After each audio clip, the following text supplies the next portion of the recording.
வெளிமாநில கொள்ளையர்கள் சென்னையை தேர்ந்தெடுப்பது ஏன் என எதிர்க்கட்சித் தலைவர் எடப்பாடி பழனிசாமி எழுப்பிய கேள்விக்கு அமைதியான மாநிலம் என்பதால் தான் அவர்கள் கொள்ளையடிக்க தமிழ்நாடு வருவதாக முதலமைச்சர் மு.க.ஸ்டாலின் பதிலளித்துள்ளார். இன்னும் சொல்ற தமிழ்நாடு அமைதியாக இருக்க காரணம் தான் தைரியமா கொள்ளடிக்கிறதுக்கு வராம அதான் அமைதியா இருக்கு பாருங்க தமிழ்நாடு, அதுதான் காரணம். ஆனால் இருந்தாலும் அதையும் பிடிச்சிருக்கு, அதையும் காவல்துறை விழிப்போடு இருந்து அவனை கைது செய்தது மட்டுமல்ல, கைது செய்து அவனுக்கு தண்டனை கொடுத்திருக்கிறது என்பதும் உங்களுக்கு தெரியும்.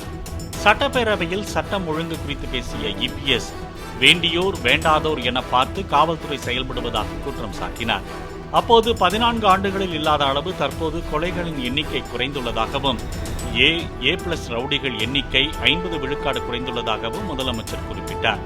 மேலும் அதிமுக ஆட்சியை விட தற்போது காவல் நிலையங்களில் அதிக அளவில் சிசிடிவிக்கள் பொருத்தப்பட்டுள்ளதாகவும் மாநிலம் முழுவதும் 1,87,000 சிசிடிவிக்கள் உள்ளதாகவும் இபிஎஸ்ஸின் விமர்சனத்திற்கு முதலமைச்சர் விளக்கம் அளித்தார்.